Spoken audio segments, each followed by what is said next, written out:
بسم الله الرحمن الرحیم. السلام علیکم ورحمۃ الله وبرکاتو.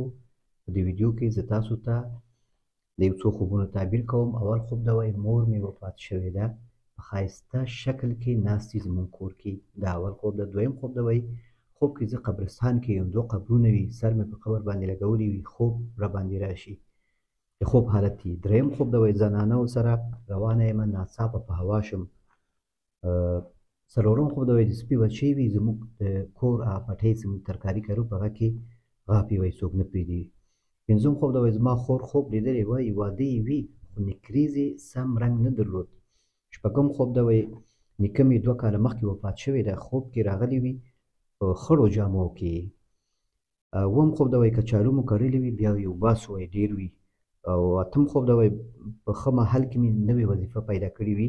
او نهم خوب دا وایي نوی موټر مې اخیستی وي. لسم خوب ده وایي خوب کې زرګر دکان ته ورشم، زه ورته وایم دا زر په څو دی. دا خوبونه تعبیروو. موږ سره اخره پورې پاتې شئ. او که چینل کې نوي یاست چینل سبسکرایب کړئ، لایک یې کړئ او ملګرو سره شریک کړئ. نو اول خوب دا وایي مور مې وفات شوې ده، په ښایسته شکل کې ناستې زموږ کور کې، خور مې خارج کې ده، هغه هم وي. مور مې وایي خپل کلی ښیي چې هلته جوار ده، چې کله شیرک شو یعنې لږه کې ښه پاخه شو برابر تاسو هلته بوځم. نو دا ډېر ښه خوب ده. مړی چې کله وکتل شي په خوب کې ښه حالت کې، ښه جامو کې او ښه حالت کې، د دې تعبیر دا ده چې هغه ښه حالت کې ده. انشاءالله د الله په نزد ښه ګمان پرې وساتئ، دعا ورته وکړئ، درجات یې نور هم پورته کېږي او په دې باندې دلالت کوي چې هغه سره حساب و کتاب اسان ده. هغه کوم خویونه وو، کوم نیک عملونه وو، هغه تاسو خپل کړئ چې تاسو ته الله تعالی همداسې قدر عزت درکړي، په خوب کې ښه حالت کې تاسو ته راشي. او دې باره کې د چینل کې نور ویډیوګانې هم شته چې مور یې په خوب کې کتل کوم نور حالتونه دي، څه تعبیرونه پکې دي، هغه ویډیو هم وګورئ. نو دا د خپلو اولادونو باندې تربیې باندې د هغه کېږي. لکه جوار دا یو ثمره ده، ثمره ده چې هغه رسېږي، کرل کېږي، لکه دا اولاد هم همداسې ده. نو خپل اولادونو باندې خیال ساتئ. هغه مور دې تا ته تاسو ته وایي چې جوار ده زموږ کلي کې هغه شیرک چې بیا بوزم معنا چې کوم اولادونه وي، واړه وي، نوجوانان وي، او هغوی باندې تعلیمي او تربیې کوشش وکړئ، تعلیم ښه ورته ورکړئ، دنیایي تعلیم، دیني تعلیم او د تربیې کې کوشش وکړئ. هغه نتیجه انشاءالله تاسو ګورئ، ښه نتیجه به وي او تاسو به خوشحاله کېږئ. والله تعالی مو اولادونه مصلاح کړي زموږ د ټولو. والله تعالی اعلم. دویم خوب دا وایي خوب کې زه په قبرستان کې یم، 2 قبرونه وي، سر مې په قبر باندې لګولی وي، خوب را باندې راشي. یعنې په خوب کې یو سړی راشي، دا قبرونه سپین وي، دې سړي سره د مړو جامې وي، غواړي په دې هدیره کې دا ښخ کړي.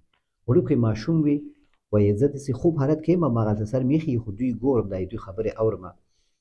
وایي ورته وایي هلته یوه کوټه ده، هغه کې د مړو اسبابو لپاره کوټه ده. دا ماشوم وایي داسې تېرېږي ما باندې، چې هغه ځای ورته وښیي، وایي دا پښه یې زما په ځان لګېږي، وایي زه د خوب راویښېږم، په همدې حالت کې د خوب راویښ شم. نو دا خوب مې وایي لیدلی ده. نو دا د ډار خوب ده لږه کوي او د وارخطایي خوب ده. نو د دې تعبیر دا ده چې په کور کې که څوک وفات شوي وي او د هغسې اضافي سامان لکه د اغوستلو شیان، د پښو کولو دا شیان که پاتې وي، هغه تاسو ګورئ، بار بار یادوئ او په دې باندې ځورېږئ، نو ښه خبره دا ده چې هغه ونه ساتئ، هغه صدقه کړئ چې هغه ثواب هغه ته ورسېږي. که کوم بوټ وي، چپلک وي، یا خولۍ یا لونګۍ دستار وي، کالي وي، جامې وي، څه هر شی وي، کوشش وکړئ دا صدقه کړئ. دا علما وایي چې دا صدقه شي، د ټولو په رضایت، د ټولو په رضایت باندې دا صدقه شي، نو دا ښه راځي. والله تعالی اعلم. دریم خوب دا وایي زنانو سره زه په لاره کې روان یم، ناڅاپه زه په هوا شم، ډېره جګه نه یم خو په کنټرول کې یم، ښایسته زیړ لمر وي، د ګاونډیانو یوه زنانه ماته ګوري. نو دا ډېر ښه خوب ده، الله دې درته ښه کړي. دې باره کې الوتل په خوب کې، په هوا کېدل په خوب کې یو ویډیو هم شته او هغه د همدې چینل کې زما شته، هغه هم وګورئ. نو دا ډېر ښه تعبیر لري. په هوا کېدل په خوب کې چې کله په اندازه وي، کنټرول وي، د کوزېدو امکان یې تا سره وي او ښه حالت کې روان یې، چې سره لګېږي نه، دا ډېر ښه تعبیر لري. په درجاتو، په عباداتو قبلېدو، په دعاګانو قبلېدو، په قدر زیاتېدلو باندې تعبیر کېږي. الله همیشه قدرمن لره. والله تعالی اعلم. څلورم خوب دا وایي د سپي بچی وي زموږ د پټي، چې د ترکاري مو پکې کرلې وي کور کې، دا سپی وایي همالته غاپي او څوک نه پرېږدي ترکاري ته. دا بخیل انسان باندې تعبیر کېږي. دلته دا بدزبان او بخیل انسان باندې تعبیر کېږي هغه په وجه باندې یو خیر یې نه رسېږي، نه غواړي د دې کور خیر چاته ورسېږي، ځکه هر څوک یې دا کس نو منع کوي او پوه یې کوي چې دا ګناه لري. یو خیر یو شی وي نو هغه باید څومره وسه وي څومره امکان وي او چاته خیر یې ورسېږي، دې کې برکت راځي کور کې، بلاګانې او مصیبتونه را دفع کوي. والله تعالی اعلم. پنځم خوب دا وایي زما خور خوب لیدلی وایي چې واده وي خو نکریزې مې وایي سم رنګ نه درلود، ویلې چې زه بل چیرې نکریزو پسې لاړم چې نورې نکریزې راوړم خو سپیانو راپسې منډې وهلې. دا څه کله په خوب کې وکتل شي چې دا نکریزې د لاسونو کې یو شوي او بل نه یې شوی، یا رنګ یې څه نه وي یا بد ځایونه یې پاتې، د دې معنا دا ده چې ستا ټول ارزوګانې کیدای شي پوره نه شي. ته به ډېر غواړې چې دا واده زما داسې کس سره وي او داسې مالدار وي، دا به کیدای شي ټول شیان چې ته غواړې دا پوره نه وي. نو په هغه لږ شی هم چې وي او خصوصا دینداري او اخلاق وي په هغه باندې قناعت وکړه او دې پسې سرګردانه کېږئ مه چې دا داسې خلک دي او ته کوشش کوې څه هر شی رد کړې او خبرې پکې وکړې، نو دا سپي چې درپسې غاپي او ته نکریزو پسې ځې، دې نه مراد دا بدزبان انسانان دي چې په داسې کار سره بیا هر څوک خبرې کوي چې دا اوس څومره شرطونه لري او څومره هغه غواړي چې هر څوک ورځي او ردوي. نو ښه خبره دا ده چې د چا نه د دین او اخلاق نه مطمئن شوی، حدیث شریف کې همدغسې راځي، نو جواب ورته مه ورکوئ، بسم الله کوئ او د دین او اخلاقو نه چې مطمئن وي نو د واده مسله ورته اسانه کوي، نو هغه کې انشاءالله خیر وي. نو ستا مانونه که ټول پوره کېږي نه، نو خیر د قناعت وکړه په کم شي باندې. والله تعالی اعلم. شپږم خوب دا وایي نیکه مې 2 کاله مخکې وفات شوی، دا خوب کې راغلی وي په خړو جامو کې بالټۍ کې یا سطل کې اوبه وي، زه وایي دا څکم، تنده مې نه ماتېږي، زموږ څنګ ته وایي باتروم یعنې تشناب وي، هلته استنجا ووهي دا نیکه مې وایي او دس وکړي دوکان ته راوخیږي، وایي زه اوبه څکم په دې او تنده مې نه ماتېږي او په دې حالت کې وایي زه ضعف کېږم او دا راځي دلته. نو دا څه کله ته په خړو جامو کې د کتلی خپل نیکه، نو معنا داسې هغه ته ته دعا نه کوې، هغه نه ته غفلت کوې. نو د چا پلار او نیکه څه کله عمر زیات شي نو هغه خپل جامه او خپل بدن ته هم دومره متوجه نه وي، کوروالی باید متوجه شي ورته، اولادونه یې مسیان یې. نو معنا داسې ته هم اوس خپل د نیکه ته دې دعا نه کوي، هغه ته متوجه نه یي، د مرګ نه وروسته هغه توجه غواړي چې دعا ورته وکړي، ښه کارونه وکړي، چې خلک تا ته دعا وکړي هغه ته دعا وکړي. نو که په لمونځ کې سستي کوې یا په خیر کارونو کې سستي کوې، نو دغه کې لږ احتیاط وکړه چې تا ته هغه چې کوم اجر الله تعالی درکوي هغه به تا ته هم رسېږي او ستا هغه نیکه ته به هم اجرونه رسېږي، ثوابونه رسېږي ستا د نیکو اعمالو په وجه باندې. نو اووم خوب دا وایي کچالو مو کرلی وي او بیا یې وباسو ډېر کچالو وي، نو دا ډېر ښه تعبیر لري، معنا دا چې فصل هم ښه نتیجه ورکړی، ښه فصل ورکړی او دا په برکت باندې په رزق باندې تعبیر کېږي، په دنیا په مال باندې په کاروبار باندې څه ښه نتیجه لري انشاءالله، په دې باندې تعبیر کېږي، د رزقانو د ارمانونو پوره کېدو باندې هم تعبیر کېږي. والله تعالی اعلم. نهم خوب دا وایي نوې موټر مې اخیستی وي، چکر ته تللی یو، باران وشي، غرنیزه منطقه وي، یو نوی ځای کې مې وظیفه پیدا کړې وي او هغه وظیفه وایي ځای هم نه وي، هغه وظیفه هم ښه وظیفه وي، دا ښه تعبیر لري. نو ښه حالت راتلل سفر کولو باندې هم تعبیر کېږي، دا موټر اخیستل دا په سفر کولو باندې هم تعبیر کېږي. والله تعالی اعلم. لسم خوب دا وایي پلار مې ځنګل کې واښه کول، اوبو کې وایي څه خورېدلې، وایي ما څه کتل نو مار مې د مخې نه مې لاړو، مارو پلار مې راووتو ځنګل او اور واخیستو، مار هم پکې و خو لږ وسوځېد، بیا ما طرف ته راغی، حمله یې کوله، پلار را ونیوه او ټوکړه ټوکړه مو کړ. نو دا ډېر ښه تعبیر لري، معنا ده چې ستاسو مشکلات حل کېږي، یو خطر نه بچ کېږي، چې کله ته پلار سره همیشه که پلار دې ژوندی وي نو هغه په اجازه باندې هر څه کوي او هغه سره همکاري کوي او هغه په مشوره باندې یو کار کوي او هغه قدر کوي، احترام یې کوي، عزت یې کوي، نو انشاءالله دې کې خطرات الله تعالی تاسو نه بچ کوي، د پلار په وجه باندې، پلار سره د نیکي په وجه باندې الله تعالی تاسو نه خطرات بچ کوي.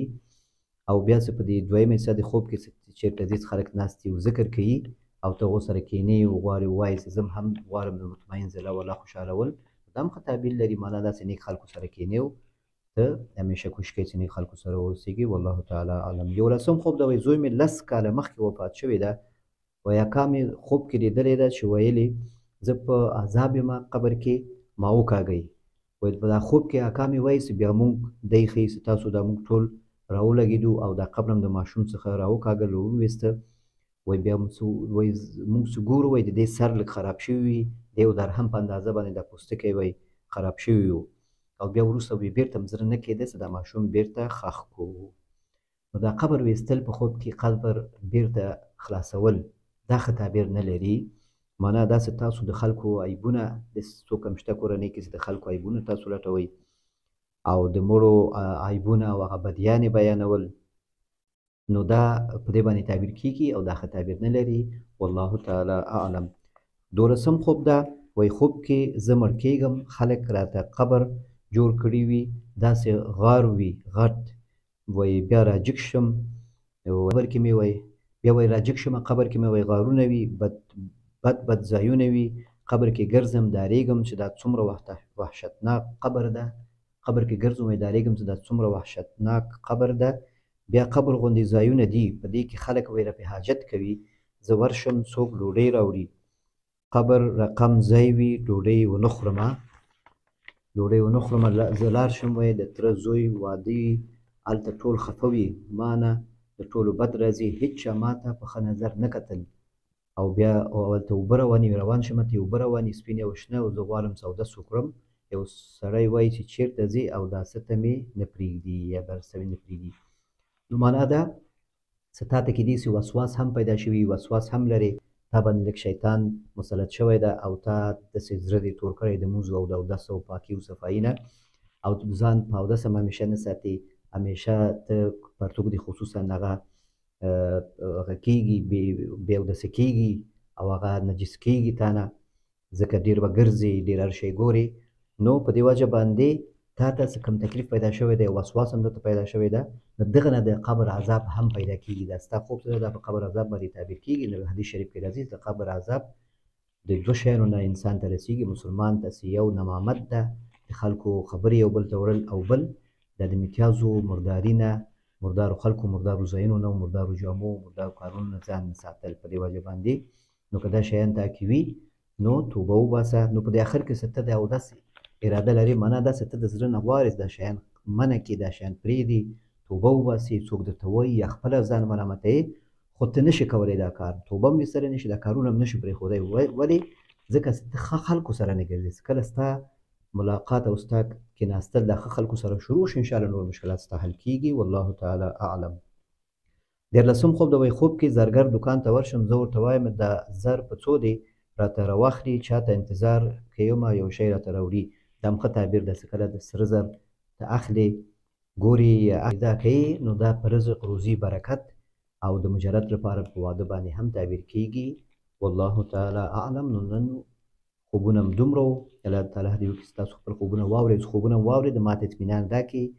دلته په کمنټ کې بعضې ورونه اطمینان ورکوي، زه خوشحاله کېږم ځکه مطمئن کېږم، نو تاسو هم دلته په کمنټ کې ماته اطمینان راکوي. یو بل خوب پرون ما تعبیر کړی و، هغه پکې یو کس کمنټ کړی و چې ته نه پوهېږې په تعبیر باندې او د خلکو خوبونه خراب تعبیروې، نو هلته ما احتمالات ویلي وو، د خلکو خوب بد تعبیر نه ورکوم، هغه خوب ما ته پوره هم نه وویلی او خوب ما ته پوره څوک ونه وایي، زه مجبور یم چې هغه احتمالات بیان کړم چې دغه تعبیرونه پکې شته. نو ښه خبره ده تاسو خپل خوب پوره ووایئ ما ته، نو انشاءالله بیا هغه کې څه داسې خبره زه کوم چې هغه بیا ښه تعبیر وي او تشویقي او ترغیبي تعبیر وي. نو که خوبونه مې لیدلي نو همدغه واتساپ نمبر کې ما ته لیږلی شئ. او جمعې شپه ده نن، نو درود شریف ډېر زیات ثواب لري. محمد صلی الله علیه وسلم باندې اللهم صل علی محمد و علی محمد کما صلیت علی ابراهیم و علی ابراهیم انک حمید مجید. نو تر آینده ویډیو پورې تاسو په الله سپارم. السلام علیکم ورحمة الله وبرکاته.